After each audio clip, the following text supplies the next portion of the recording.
Good morning students. Modern wisdom senior secondary school की online classes में आपका स्वागत है। और हमने क्लास 8 का हिंदी का फर्स्ट चैप्टर ध्वनि ये जो है वो पढ़ लिया था। इसके प्रश्नोत्तर के बारे में मैंने कहा था, तो आज इसके प्रश्नोत्तर देखेंगे। आइए शुरू करते हैं। एक बार फिर से इस पोयम को बोल देते हैं, गुनगुना देते हैं। अभी न होगा मेरा अंत, अभी अभी ही तो आया है। मेरे वन में मृदुल वसंत, अभी न होगा मेरा अंत। हरे हरे ये पात डालिया, कलिया कोमल गात।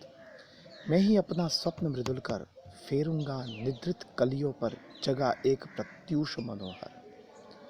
पुष्प पुष्प पे तंद्रालस, लाल लालसा खींच लेता हूँ मैं। अपने नवजीवन का अमृत सहर्ष सिंच दे दूंगा मैं। द्वार दिखा दूंगा फिर आपको, है मेरे में जहाँ अनंत, अभी न होगा मेरा अंत। सूर्यकांत त्रिपाठी जी, निराला जी की बहुत ही सुंदर कविता है ये हम पढ़ चुके हैं बहुत अच्छे से। अगर आपने वो वीडियोस नहीं देखे हो तो पहले उन वीडियो को जरूर देखिएगा। अब इसके प्रश्नोत्तर। कवि को ऐसा विश्वास क्यों है कि उसका अंत अभी नहीं होगा? तो इसका देखिए कारण। कवि को ऐसा विश्वास है कि अभी उसका अंत होने वाला नहीं है। क्या कारण है? कवि को ऐसा विश्वास इसलिए है क्योंकि अभी उसके मन में नया जोश, आत्मविश्वास व उमंग है। अभी उसे काफ़ी नवीन कार्य करने हैं। वह युवा पीढ़ी को आलस की दशा से उभारना चाहते हैं। कवि को ऐसा विश्वास क्यों है? क्योंकि हमेशा एक चीज़ होती है, देखिए, कि जब भी किसी व्यक्ति के मन में नया जोश होता है, आत्मविश्वास होता है और एक उमंग होती है, और उस उमंग के साथ जब कोई कार्य करता है तो उसे लगता है कि मेरा अंत कभी नहीं होगा। और ये बात भी सच है। हम भी कोई नया कार्य करते हैं और उसमें अगर हमारा नया जोश है उसमें, तो बिल्कुल कोई हमें हरा नहीं सकता, चाहे वो कोई भी कार्य क्यों नहीं हो। अभी उसे काफ़ी नवीन कार्य करने हैं, और जिसमें जोश होता है ना, आत्मविश्वास होता है, वो हमेशा नया कार्य करने के बारे में सोचता है। और कवि जो है वो वास्तव में एक प्रकार से एक संदेश देते हैं कि युवा पीढ़ी जो है आजकल बहुत ज़्यादा आलसी हो रही है। उसे आलस से निकालने का, उबारने का एकमात्र सहारा यही है कि उनमें बहुत ज़्यादा जोश भर दिया जाए। जोश के कारण व्यक्ति जो है वो अपने सभी कार्य जो है वो सफल, बहुत ही अच्छे रूप से वो कर सकता है। तो कवि को ऐसा विश्वास इसलिए है क्योंकि उसमें नया जोश है, आत्मविश्वास है और उमंग है, और अभी उसे बहुत सारे नवीन कार्य करने हैं, और वह युवा पीढ़ी को आलस्य की दशा से उबारना भी चाहते हैं। तो आपको ये प्रश्न करना है और इसका उत्तर भी लिखा हुआ है, ये आपको लिखना है, ठीक है। इसके अलावा और भी कोई अच्छा उत्तर आपके दिमाग में आ रहा है तो आप उसे भी लिख सकते हैं, लेकिन ध्यान रहे उत्तर इसी प्रकार से होना चाहिए। चलिए, दूसरा प्रश्न। फूलों को अनंत तक विकसित करने के लिए भी कवि कौन कौन सा प्रयास करता है? फूलों को अनंत तक विकसित करने के लिए कवि उन्हें कलियों की स्थिति से निकालकर खिले फूल बनाना चाहता है। कवि का मानना है कि उसके जीवन में वसंत आया हुआ है, इसलिए कलियों को हाथ के वासंती स्पर्श से खिला देगा। वह फूलों की आंखों से आलस्य हटा करके उसे चुस्त और जागरूक करना चाहता है। देखो, प्रश्न क्या है कि कवि अनंत फूलों को अनंत तक विकसित करने के लिए कौन कौन सा प्रयास करता है। अनंत का मतलब क्या होता है? जिसका कभी अंत नहीं होता। तो फूल को इस प्रकार से विकसित किया जाए कि कभी वो अंत नहीं होगा। और इस प्रकार से विकसित करने के लिए कवि क्या करता है? कवि कलियों की स्थिति से निकालकर खिले फूल बनाना चाहता है। कवि कलियों की जो स्थिति है उसे, भाई कली होती है और हमेशा कली से फूल बनता है, ये आप भी जानते ही हैं। ये जैसे कोई फूल है तो पहले इस हिसाब से ये कली होता है, बंद फूल जिसको कहते हैं। धीरे धीरे यही फूल जो है वो ये धीरे धीरे खिलेगा, इस प्रकार से। तो कवि इस प्रकार से फूलों को खिलाना चाहते हैं। कवि का ऐसा मानना है कि जीवन में वसंत आया हुआ है। वसंत ऋतु जो होती है ना, वो प्रकृति के लिए बहुत ज़्यादा उपयोगी है। उस समय फूल जो है वो सभी फूल खिल जाते हैं, पेड़ जो होते हैं उन पर भी नई पत्तियाँ, और बहुत सुंदर लगते हैं पेड़। तो कवि का ऐसा मानना है कि उसके जीवन में वसंत आया हुआ है। वसंत ऋतु आई हुई है और वसंत में अगर फूल खिला दिया जाए तो वो लंबे अधिक समय तक चलता है। तो कवि यही कहता है कि कलियों को हाथों के वासंती स्पर्श से खिला देगा, अपने हाथ से। जैसे वसंत ऋतु में फूल कैसे खिलते हैं, वैसे कवि कहते हैं कि मेरा हाथ जो है वो वासंती स्पर्श के समान है। मैं उस फूल को अगर स्पर्श करूँगा ना तो फूल समझेंगे कि वसंत ऋतु आई है और इससे फूल जो खिल जाएगा। वास्तव में कवि क्या कहना चाहते हैं कि फूलों की आंखों से, फूल जो होते हैं ना, यहाँ फूल से तात्पर्य क्या है पता है? फूल से तात्पर्य है युवा पीढ़ी। युवा पीढ़ी जो है उनके आंखों पर जो आलस जो है, उस आलस को हटा करके उन्हें चुस्त करना चाहता है। देखो दो शब्द हैं, एक तो होता है चुस्त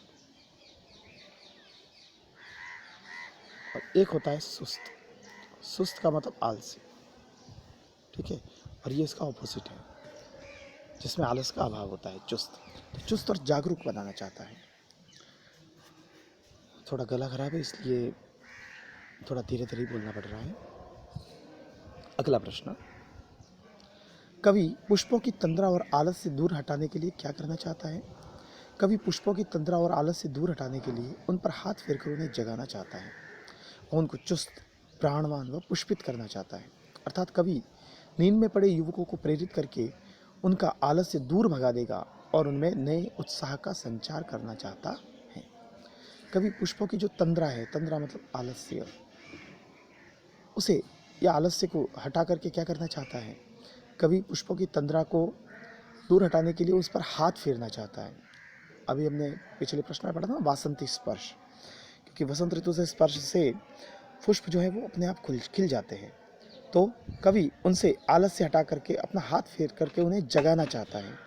पुष्प जो होते हैं वो कली अवस्था में होते हैं और उन कलियों को जगाना कि भाई अब उठो और अपना आलस त्याग करके आप पुष्प बनो। तो ठीक उसी प्रकार से युवा पीढ़ी जो है, जो आजकल आलसी हो गई है, उन्हें क्या करना चाहता है? फिर से जगाना चाहता है, उन्हें चुस्त बनाना चाहता है, प्राणवान बनाना चाहता है और उन्हें पुष्पित करना चाहता है। पुष्पित का मतलब सुगंधित करना चाहता है, जिससे उसकी महक दशों दिशाओं में खिल उठे, ऐसे उन्हें महकाना चाहता है। अर्थात कवि नींद में पड़े युवकों को प्रेरित करके उनका आलस से दूर भगा देगा। नींद में जो सोए हुए हैं युवक, जो अपने भविष्य के बारे में नहीं जानते, उन्हें उनसे अपना आलस से दूर भगा देना चाहता है और उनमें नए उत्साह का, आलस को हटाएगा। जब आलस हटेगा तो उनमें एक नवीन उत्साह जगेगा और उसका संचार करना चाहता है। अगला प्रश्न, बसंत ऋतु को ऋतुराज क्यों कहा जाता है? हमारे देश में 6 ऋतु होती है, ग्रीष्म ऋतु, वर्षा ऋतु, शरद ऋतु, हेमंत ऋतु, शिशिर और वसंत ऋतु। इसमें वसंत को ऋतुराज कहते हैं क्योंकि इस ऋतु में न अधिक सर्दी पड़ती है न अधिक गर्मी। अंग्रेजी महीने के अनुसार ये मार्च से अप्रैल महीने में होती है। इसमें वसंत पंचमी, महाशिवरात्रि व होली त्यौहार आते हैं। पीली सरसों खिलती हैं, पेड़ों पर नए पत्ते, नई कोपल आती हैं, आम के बोर भी लगने लगते हैं और ये सभी के लिए स्वास्थ्यवर्धक भी, इसलिए इसे ऋतुराज कहते हैं। देखो 6 ऋतु होती है। सबसे पहले हमारे भारतीय जो समाज है वहाँ पर हमने 6 ऋतुओं को मान्यता प्रदान की हुई है। कौन कौन सी? ग्रीष्म, वर्षा, शरद, हेमंत, शिशिर और छठी वसंत। तो वसंत को ऋतुराज कहा जाता है, ऋतुओं का राजा। 6 ऋतुओं में अगर राजा है तो वो कौन है? वसंत ऋतु। इसका कारण क्या है? क्योंकि ऋतु बहुत ही सुहावनी होती है, ना तो अधिक सर्दी ना अधिक गर्मी। अगर हम अंग्रेजी महीना के अनुसार देखें तो इसमें कौन सा महीना आता है? लगभग अप्रैल और मार्च का महीना। इसमें अधिक गर्मी भी नहीं और अधिक सर्दी भी नहीं। और इसमें बहुत से इम्पोर्टेंट त्यौहार भी आते हैं, वसंत पंचमी, महाशिवरात्रि, होली। हमारा जो खाद्यान्न है गेहूँ, वो भी इसी महीनों में आता है। पीली पीली सरसों जो होती है, सरसों का तेल हमारे घर में बहुत ज़्यादा यूज़ होता है। तो सरसों जो है वो सरसों इसी महीने में खिलती हैं। पेड़ों पर नए पत्ते निकलते हैं और नई कोपल, जैसे आपको पता हो नीम के पेड़ के ऊपर जो छोटे छोटे पुष्प निकलते हैं ना, उसको बोलते हैं कोपल। तो नए पत्ते और नई कोपल आती हैं। आम के भी बोर लगते हैं। बोर मतलब बेर वाले बोर नहीं, वो नहीं, एक्चुअली कोई भी जो फल लगता है उस फल के लगने से पहले उस पर छोटे छोटे फूल पुष्प खिलते हैं, तो आम के बोर भी लगने लगते हैं, और ये ऋतु जो है वो स्वास्थ्य के लिए बहुत ज़्यादा अच्छी रहती है, इसलिए इसको ऋतुओं का राजा कहा जाता है। चलिए अंतिम प्रश्न की बात करते हैं। ऋतु परिवर्तन का जीवन पर गहरा प्रभाव पड़ता है, इस कथन की पुष्टि आप किन किन बातों से कर सकते हैं, लिखिए। ऋतु परिवर्तित होती है, उसका हमारे जीवन पर क्या क्या प्रभाव पड़ता है। ऋतु परिवर्तन का जीवन पर बहुत गहरा प्रभाव पड़ता है। हमारा खान पान, हमारा पहनावा एवं स्वास्थ्य आदि प्रभावित होते हैं। ऋतुओं के अनुसार मनाए जाने वाले त्यौहार भी लोगों के जीवन को प्रभावित करते हैं, अतः जैसी ऋतु होगी उपरोक्त बातें भी उसी के अनुसार होगी। ऋतु का हमारे जीवन पर खूब ज़्यादा असर पड़ता है। हमारा खान पान, अब खान पान की बात करें तो देखो ये जो उत्तर जो है मैंने बहुत संक्षिप्त में लिखा है, आप चाहो तो इसको और थोड़ा बढ़ा भी सकते हैं। ऋतु परिवर्तन का हमारे जीवन पर क्या प्रभाव पड़ता है, तो देखो ऋतु परिवर्तन का हमारे जीवन पर सबसे पहला प्रभाव पड़ता है खान पान पर। आपने देखा होगा कि जब सर्दी की ऋतु होती है तब हम गर्म चीज़ें खाना पसंद करते हैं। स्पेशली राजस्थान में हम लोग बाजरे की रोटी जो है या मकई की रोटी, ये सर्दी में खाना पसंद करते हैं ताकि हमारे शरीर को ऊष्मा मिल सके, गर्मी। और वही जब गर्मी की ऋतु होती है तब हम ठंडी चीज़ें खाते हैं। ठंडी चीज़ें आपने देखा होगा, सौंफ, वरियाली जिसको बोलते हैं, वो हम खाते हैं, उसका जूस पीते हैं। तो ये सारी ठंडी चीज़ें, तो खान पान पर असर पड़ता है। पहनावा आप देख लीजिए,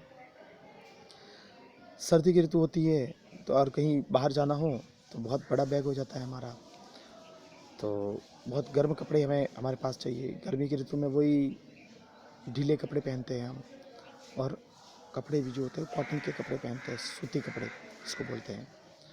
स्वास्थ्य भी प्रभावित होता है हमारा, और ऋतु के अनुसार मनाए जाने वाले त्यौहार भी लोगों के जीवन को प्रभावित करते हैं।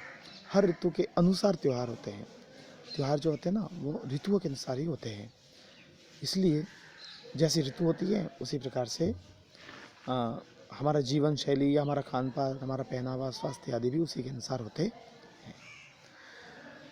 तो देखो आपको ये प्रश्न जो है कविता से 3 प्रश्न और कविता के आगे से ये 2 प्रश्न जो है ये आपको करने हैं। बीच में एक और प्रश्न भी है। वसंत ऋतु में आने वाले त्योहारों के विषय में जानकारी एकत्र कीजिए और किसी एक त्योहार पर निबंध लिखिए। ये वाला प्रश्न, इसका उत्तर मैंने नहीं लिखा है, सेकंड वाला कविता के आगे से। वसंत ऋतु में कौन कौन से त्यौहार आते हैं, वैसे हमने बात भी की है।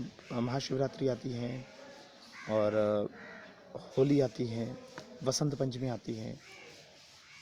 तो आपको इसमें से किसी एक पर निबंध लिखना है। तो आपका आज का वर्क क्या रहेगा कि कविता से ये सारे प्रश्न आपको करने हैं, और कविता के आगे से ये 3 प्रश्न ये भी आपको करने हैं। इसमें से इन तीनों की और पहले और तीसरे की इसकी PDF मैं आपको अवेलेबल करवा दूंगा, और रहा ये तो ये आपको अपने मन से करना होगा। तो आज की वीडियो में इतना ही, मिलते हैं एक नए वीडियो में, तब तक के लिए धन्यवाद।